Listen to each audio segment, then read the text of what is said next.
Hello, friends. A warm welcome to the Wellness Inspired Podcast, a place where you can find inspiration, motivation, and empowerment in the pursuit of a wellness lifestyle. I'm your host, Sherry Davidson, and I am a wellness coach and acupuncturist in Houston, Texas. And I am deeply passionate about health and well-being. And as always, I'm here with my terrier mix and rescue dog co-host, Finn. He is also my coworker, trail runner, and forever loyal sidekick. In this episode, we're going to celebrate the International Day of Happiness. It was Monday, March the 20th. This episode will come out after March 20th, but the content is still relevant. We should make an effort every day to create happiness in our lives. And it doesn't matter who you are. It doesn't matter where you are. You can make better choices to be happier. So keep listening to find out more. So let's get this party started, this happiness party started, with a long quote from the Book of Joy with the Dalai Lama and Desmond Tutu. If you have not read this book, it is a must. I will put the link in the show notes. And I must add here that it is also an entertaining book to listen to. So I highly recommend it. And again, link will be in the show notes. So let's get going. One great question underlies our existence. What is the purpose of life? After much consideration, I believe the purpose of life is to find happiness. It does not matter whether one is Buddhist like me or Christian like the Archbishop, or any other religion or no religion at all. From the moment of birth, every human being wants to discover happiness and avoid suffering.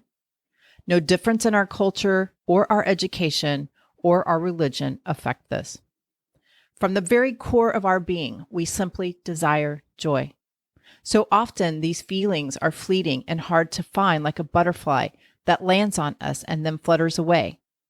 The ultimate source of happiness is within us, not money, not power, not status. Some of my friends are billionaires, but they are very unhappy people. Power and money fail to bring inner peace. Outward attainment will not bring real inner joyfulness. We must look inside. Sadly, many of the things that undermine our joy and happiness, we create ourselves.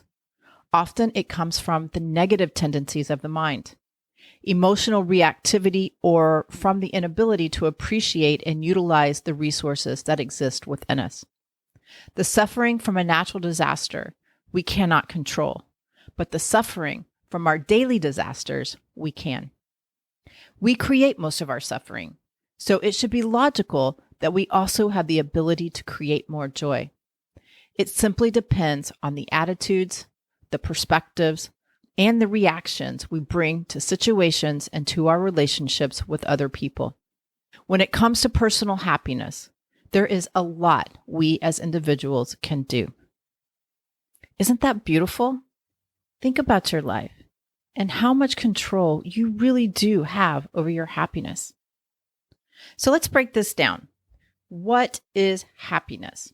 Well, happiness is a state of well-being characterized by positive emotions, contentment, and satisfaction with one's life.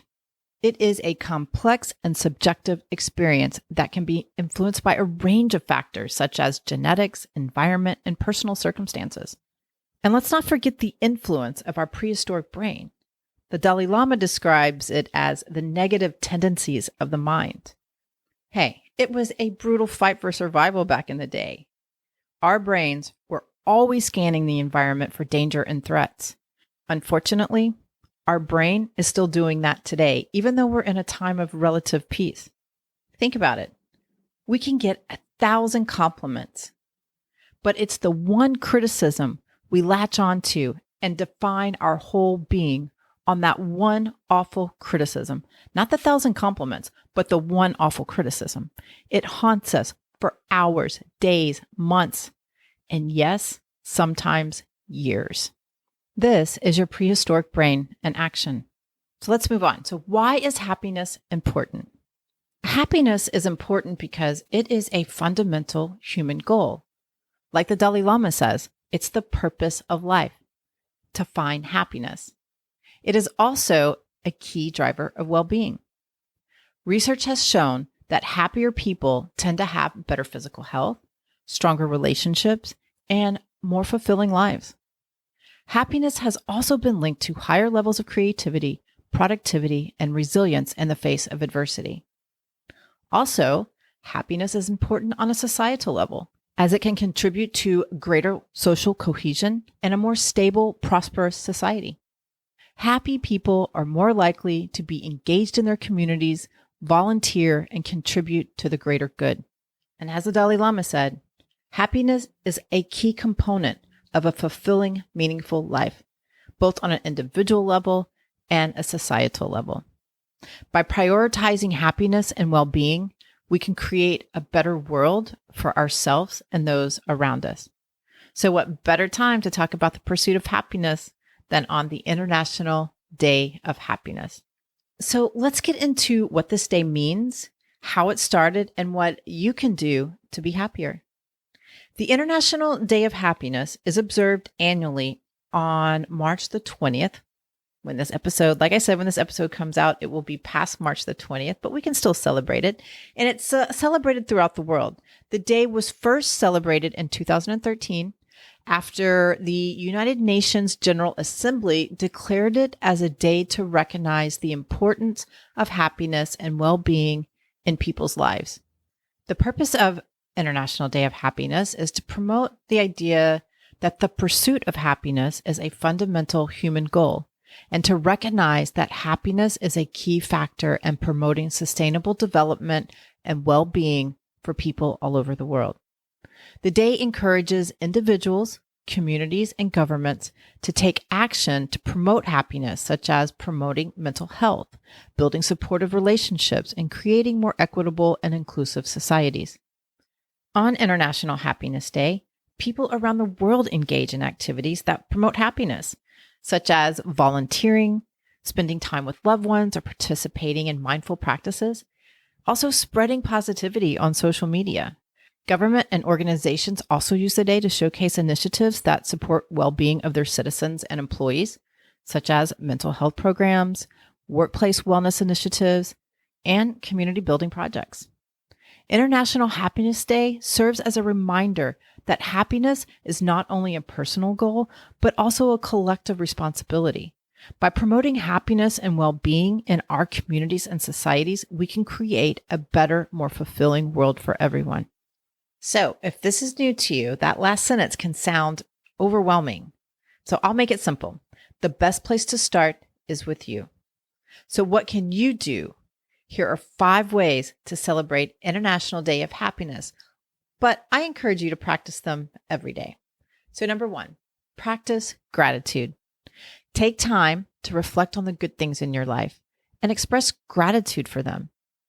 You can do this by keeping a gratitude journal, writing thank you notes to people who have made a positive impact on your life, or simply taking a moment to appreciate the beauty around you. Number 2, connect with others. Spend time with friends and family. Reach out to someone you haven't talked to in a while, or make a new connection with the people in your community. Social connections are a key factor in happiness, so making an effort to connect with others can boost your well-being. And we talk about that a lot on the podcast. Number 3, engage in self-care.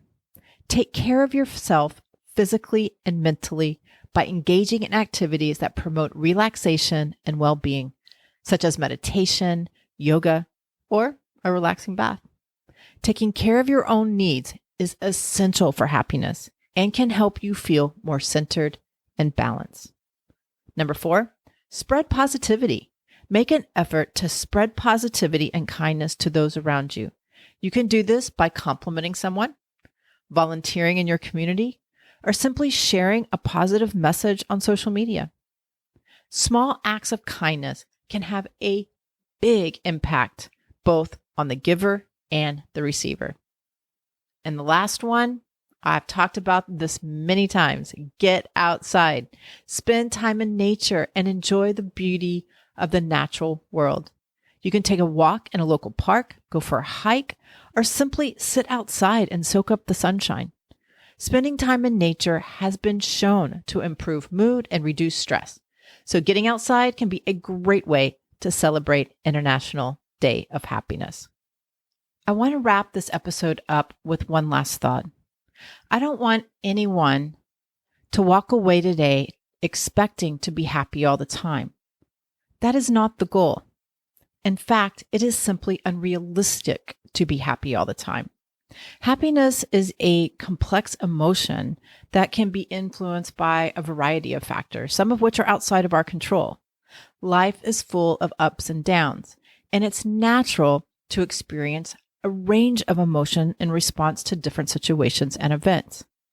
It's important to recognize that experiencing negative emotions does not mean you are failing at happiness. In fact, research has shown that experiencing a range of emotions, both positive and negative, can lead to greater overall well-being and resilience. We need resilience.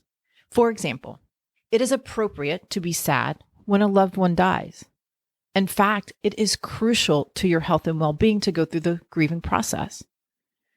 It is appropriate to be stressed out in a toxic relationship.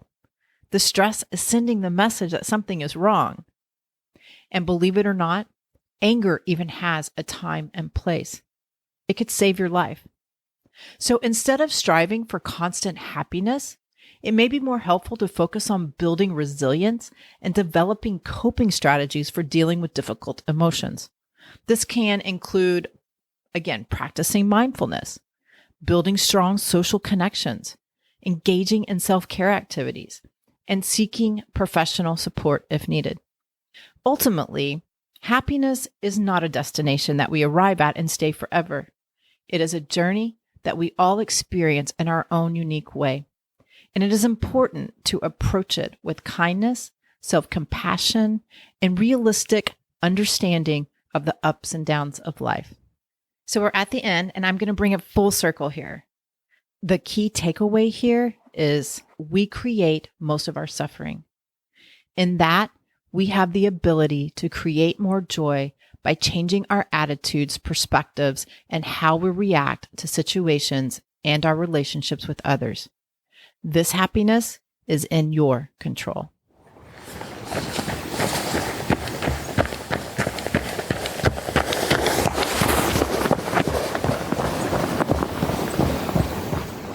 If you like what you hear, please subscribe to the podcast and share with your family and friends. You can also give me a rating and review wherever you listen to your podcast. It helps others find me as well. To get updates on new episodes and wellness inspiration in your inbox, please join the Wellness Inspired community. Go to the wellnessinspiredpodcast.com to sign up. I'll put a link in the show notes so you can click and join. Also, there is a Facebook community at The Wellness Inspired, and follow me on Instagram at wellness_inspired. If you are in the Houston area or just visiting and interested in our services, acupuncture, herbal medicine, cupping, Zen Shiatsu, or dry needling therapy, contact us. You can find out more on our website at element5om.com. That's element, the number 5om.com. I'll put the link in the show notes as well. If you're interested in health and wellness coaching, we can connect in the clinic or on Zoom. Reach out and we'll get you on the schedule. As always, I would love to hear your feedback. I am dedicated to bringing you great content to inspire, motivate, and empower you in the pursuit of a wellness lifestyle. Thank you so much for listening. We'll meet here again next time. And never stop exploring, learning, loving, and being you. Bye.